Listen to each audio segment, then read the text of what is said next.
This is National Governor Association summer meeting, and I'm fortunate enough to serve as chair. This is my last as chair, and we really have governors from all over this country here together to learn from one another, but also address some of the challenges that states face. Good morning, governors, distinguished international visitors, and guests from business, industry, academia, the federal government, philanthropies, and civil society. Welcome to the 2019 summer meeting of the nation's governors here in beautiful Salt Lake City, Utah. Pleased to once again come together with my colleagues to learn about the key issues of the day: improving outcomes for disconnected youth, safer and smarter roadways, investing in resilience, cybersecurity, workforce development, the ROI of early learning, innovative strategies for rural investment, and other things. We'll discuss how, together, we can develop bipartisan approaches to improve the lives of all Americans.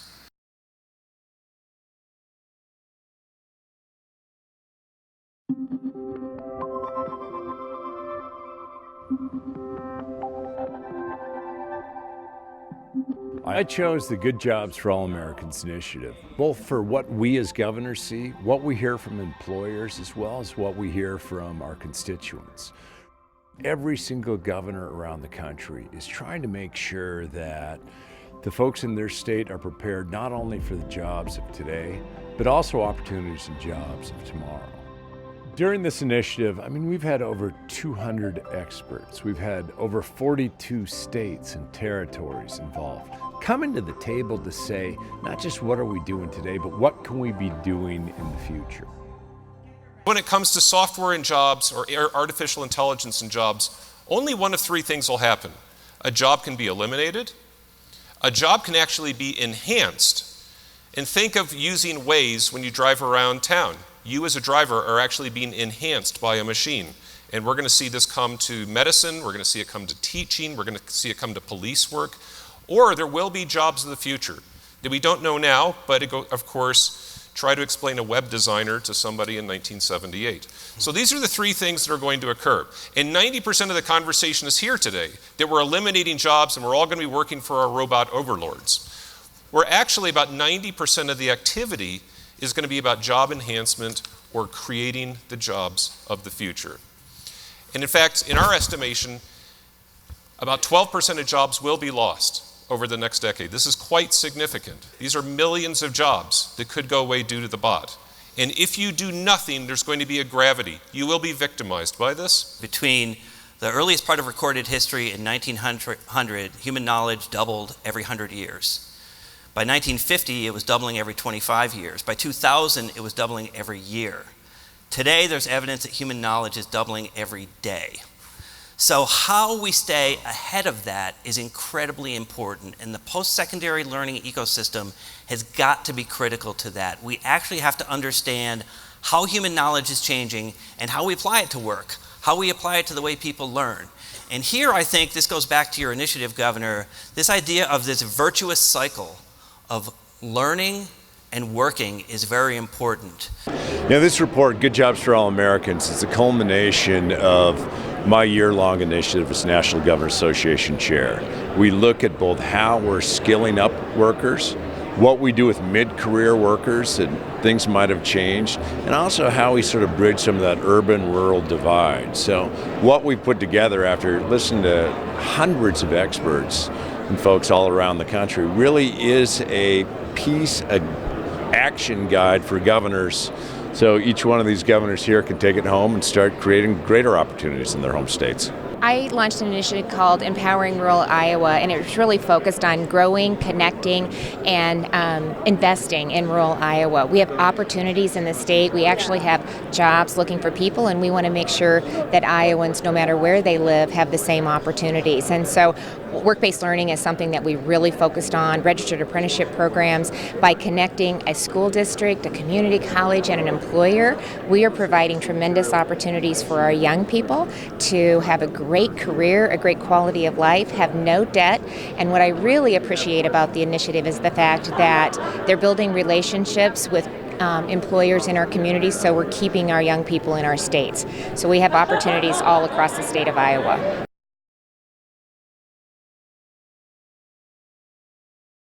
Human trafficking, and I think we are all aware what a pervasive evil human trafficking is that affects every state in our nation and millions of people around the world. So the misunderstanding is that these kids and women and men want to be there and want to do this. Like this is a choice in their lives. It simply isn't a choice. And the other another major misconception is that somehow this is an immigration issue. This is not an immigration issue. These are kids that are being trafficked locally, within your own neighborhoods, on our reservations, on our, within our backyards, our malls, everything. It is everywhere. And these kids are domestic kids. So the belief in some circumstances that this only happens overseas is not the case. It happens right here, right under our noses. In Salt Lake City, it's happening right outside the front door of this hotel. It's everywhere. It's an epidemic. We need everyone's help and support on this issue. I know these governors are very involved in the issue, but I want them to become more involved in the issue. This is an epidemic within the boundaries of the United States of America, and it's something we have to work on together to be able to solve. This is an incredibly serious issue. I mean, if you care about our kids, if you care about young people, if you want to stop, some of the worst people in the world, you have to address the human trafficking component of this, and it's something that has really lived in the shadows. And I think you can see in some of the more topical news stories of the day, this has been going on for some time at every sphere of our society. Making sure that our neighborhoods are safe, our malls are safe. A lot of this happens in broad daylight in public, and being able to encouraging our own community citizens to be vigilant and to educate themselves on what this issue really is and what they can do as one person. What can I do as one person? In Arkansas, we do have truck stops, and truck stops have been utilized as a mechanism for human trafficking. And so we wanted to be able to address that. And I applaud our General Assembly that passed a law that I signed that requires truckers to have a certification before they get their commercial driver's license that they understand and can identify signs of human trafficking. So that very simple fix will help us to have more eyes. Truckers are willing to do this. They understand it's a problem. They want to be able to address it.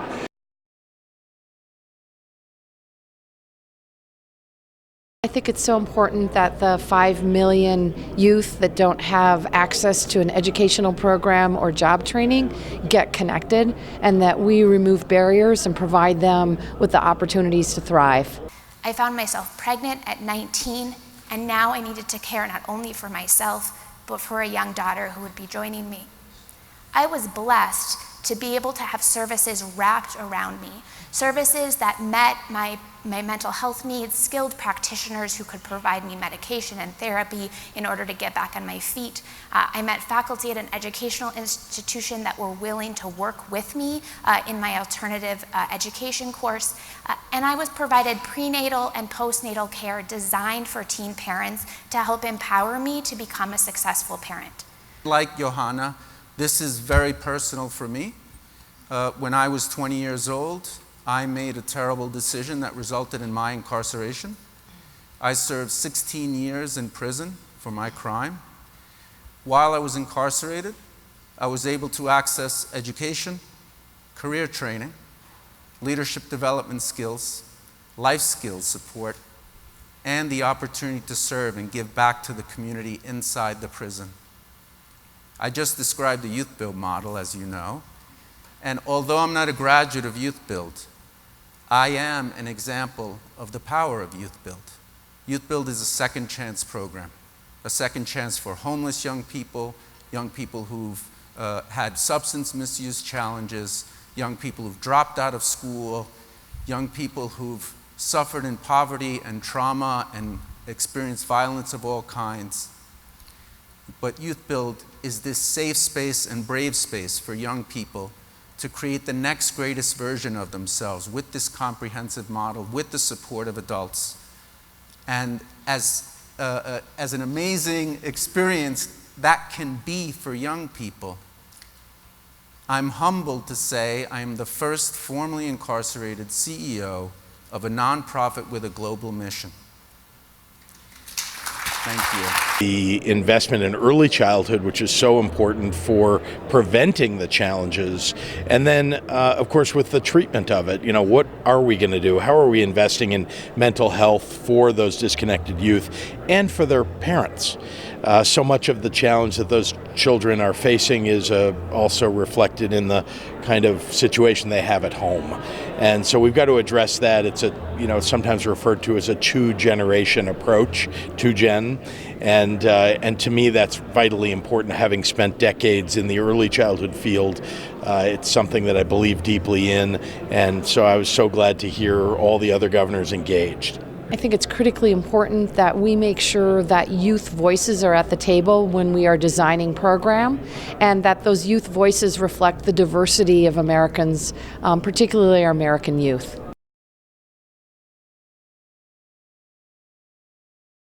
Infrastructure across our nation is crumbling, and in the state that put the whole world on wheels, we've got terrible infrastructure issues with regard to our bridges and our roads. Public safety is at risk. We're all paying more to fix our cars instead of the state fixing the roads. I've ran on fixing this, and I'm working with my Republican legislature to try to get some real relief for folks in fixing this terrible problem that's been vexing us for a long time. How can NGA be a partner for all 50 states on this issue?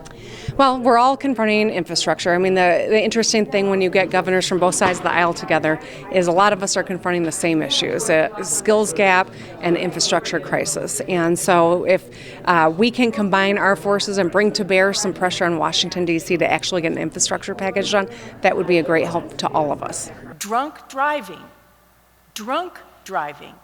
is still the #1 cause of death on our roads. Each death is preventable, and it causes a ripple effect across families and across our nation. And I know that pain because on June 1st, 2000, a sunny afternoon, my 16-year-old daughter went rollerblading. "Don't worry, Mom, I'll stay on the bike path. I'll be right back." She went to the end of our driveway, flipped around backwards, blew me a kiss. And that was the last time I saw her. Her 13-year-old brother was putting on his rollerblades to go with her. And she said, "Mom, keep him home. I want to go fast." She was my firstborn. She put me through my mom paces. My husband and I thought we had our dream family. A teenager impaired on alcohol and marijuana ended our dream.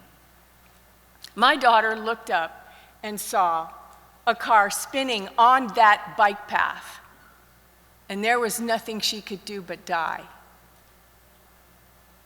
That's what we want to stop. I can't even begin to try to explain what those first years of deep, dark grief were like. A funeral for a 16-year-old, packing up her things, a husband who identified her at the crash site when he went looking for her because she didn't come home. Nobody should have to do that. Nobody. And that's why I'm so grateful for your emphasis on this vicious crime.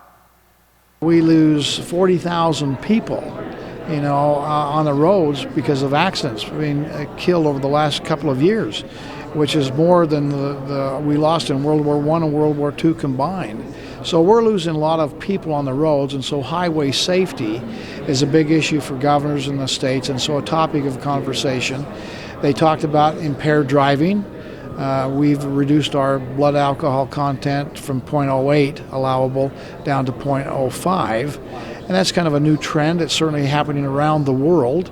We have many countries that have 0.05 or lower, some down to 0.0 You just can't drink and drive at all. Well, we need to do a lot to improve safety. So it's about physical structures to improve safety, which include barriers, additional lanes where we can. We had some work with the legislature around making it easier to prevent people from passing snowplows while they're in process. We also have new chain laws that went into effect to improve the safety of winter driving. And then it's about driver education, right? It's about don't drink and drive. It's about don't drive when you're too tired. All of those human factors that lead to so many tragedies. Obviously, always enforcement and education, but I think there's something even more significant happening, and that is the tectonic shift of technology. We're a decade two away where there will be certain highways where you will see more driverless vehicles than people behind the wheel. Mobility is radically changing in this country. Those technologies, many of them are emanating out of California. We're already going to start piloting these caravans of trucks, which will be led by a driverless truck and sort of connected almost like a train set down our freeways. This is a preview of things to come, and I don't think people fully appreciate how significant these changes will be and how quickly those changes will occur.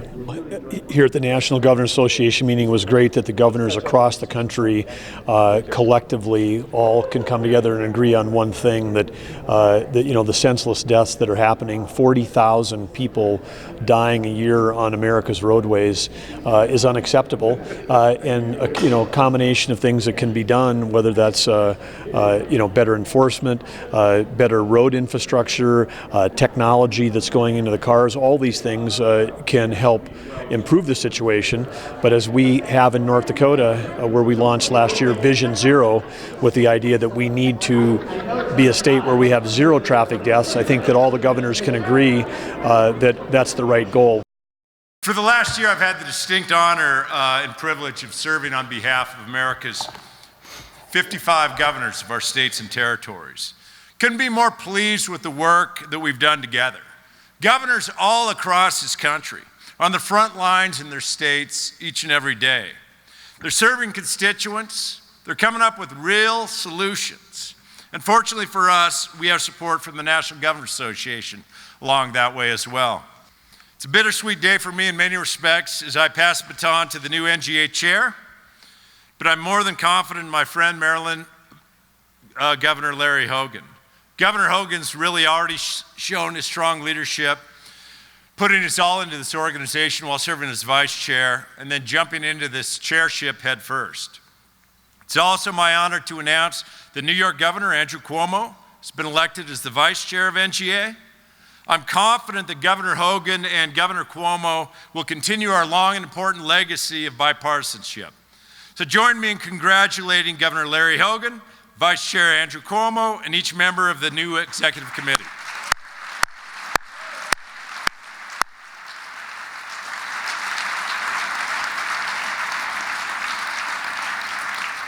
Now I'd like to call on NGA's new Vice Chair, New York Governor Andrew Cuomo, to say a few words.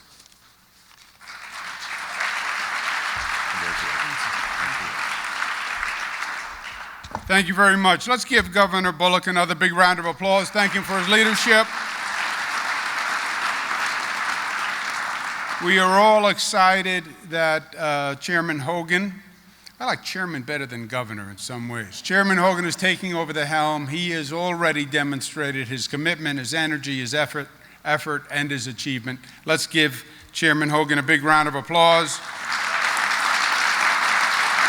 Never before has there been a more important time to use our collective strength as governors to show how to lead this nation forward.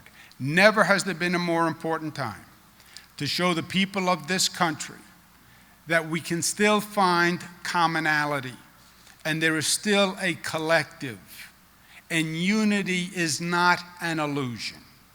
The NGA is, in many ways, the only national vehicle that can do it. The NGA led the way in 1908, and together the NGA will lead the way once again. I look forward to working with each and every member of this distinguished body. Thank you.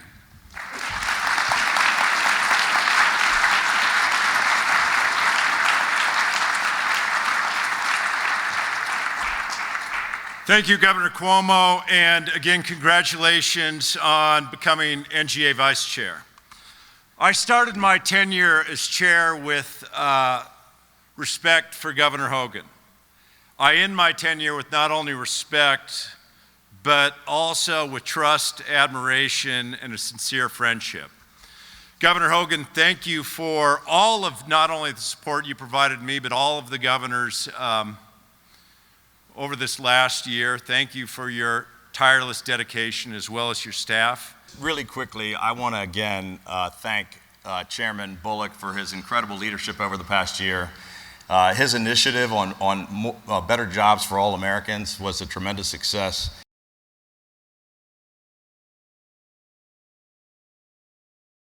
It's been an honor to serve as chair of the National Governors Association, with Governor Hogan as my vice chair. Governor Hogan has a proven record of working across the aisle to get things done. That's why I'm glad he's launched an initiative on infrastructure, because both sides must come together to address this issue. Rebuilding America's infrastructure, this is a critical issue, not only for our states, but for the entire country. The unique role of being the governor of the states is where we have to govern every day and we have to get things done and make things happen in our states. Our goal with our Rebuilding America's Infrastructure initiative is to get all of the best ideas from all of our governors and to get Washington on board to make some real progress.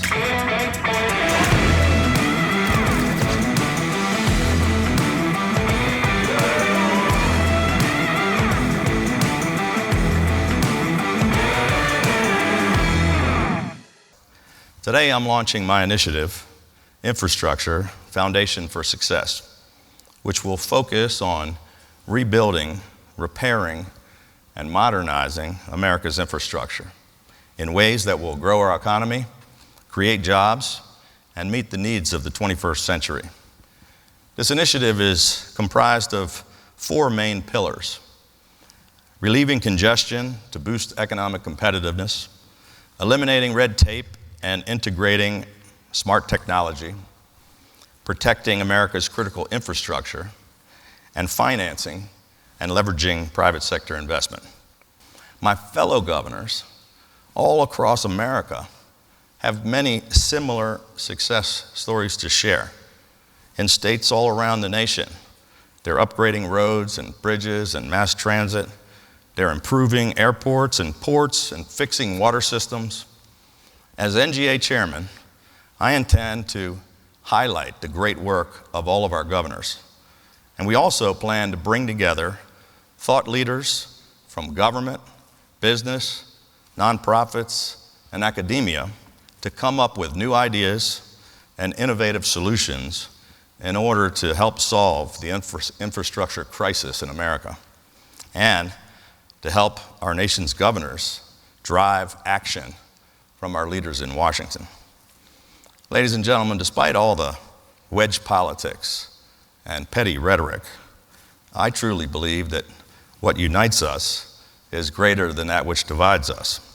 And to those who say that our political system, like our infrastructure, is too broken and can't be fixed, I would argue that America's governors have already shown a better path forward. And if we can accomplish it in our states, if we can set out to fix and rebuild what's broken, then there's no place in America where these very same principles cannot succeed.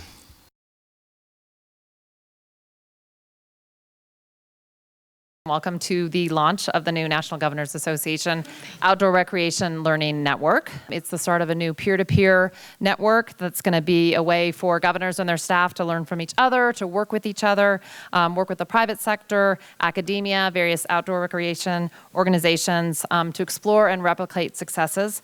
We've seen a tremendous level of interest in outdoor recreation, as kind of evidenced by this room here today. To take a look at some of this information, and when you look at these 2 pages in particular that tell you how much outdoor recreation does in terms of jobs, in terms of economic resources and development, in terms of investment. And it's important to realize that it's multifaceted. What it's done for our healthcare system is absolutely incredible. with children being able to get out into the outdoors that previously hadn't done that. What we're talking about today is really an example of collaboration, working together, learning from each other, finding what best practices are, and then incorporating in our respective states. Our tourism and travel has increased double digits the last 7 years in a row. It's been one of the exciting developments economically for our state, along with other sectors, but the outdoor recreation aspect of tourism and travel has been a tremendous success for the state of Utah. You'd look up in these places that folks never get to see what the stars are, those folks that live in cities. And it truly is for so many of us, and I won't just say in the West, but the outdoors and our public lands and the opportunities to spend with a family or even just on a short hike. I mean, it's more than just another thing we do. It really is central to our heritage. Our advantage is we have incredible natural beauty from our high desert mountains in eastern Oregon to our coastline. We have 363 miles of publicly accessible coastline. It is entirely owned by the public. I believe the only state in the country. And so it's absolutely key if we want everyone to thrive to make sure that everyone has access. Vermont's landscape of mountains, lakes, streams, forests, farms, and recreation are some of the reasons people come to visit as well and choose to live in Vermont as well, along with the fact that we have no billboards in the state. We outlawed those back in the 60s. We don't have any tolls either. And we have what's called a Green Up Day, which tells a little bit about Vermont and its people. This has been going on for over 50 years, and the first weekend of May, we get together, Vermonters get together and go clean up our roadsides, and it's quite an event, and pick up hundreds of thousands of tons of trash. Little Boy Falls is where President Dwight D. Eisenhower fished in June of 1955, and it's way the hell away from anywhere. It's like 80 miles to the nearest town, right? Whoever was driving me that day, I don't know how we got in and out of there, logging roads and all, but there's a plaque in the middle of the woods, the middle of nowhere, that says, this is where President Dwight D. Eisenhower caught a trout, June something, 1955, placed there by the Maine Federation of Women's Clubs, Republican Women's Clubs. Ladies and gentlemen, please welcome Utah's 17th governor, Gary Herbert. It's a unique state holiday. It's called Pioneer Day. It's July 24th. It celebrates when our ancestors and the founders of Utah came into this Salt Lake Valley. Most of us know from our history books it was led by Brigham Young. He brought a group of about 140 of his followers, not all of them members of the church, but they came here looking for a safe haven, a place to worship without persecution. They came here, his famous words as he rose out of his sick bed in the wagon, looked out there and said, this is the right place, drive on. And so we went in, and it was pretty inhospitable, but they gathered together and they said, if we work together in a spirit of collaboration, taking a passage out of the book of Isaiah, we will make the desert blossom as a rose. And we've been blossoming ever since. So it's a great metaphor for what we can do as states, as communities. As we work together, we can create some really great outcomes out of some sometimes difficult circumstances.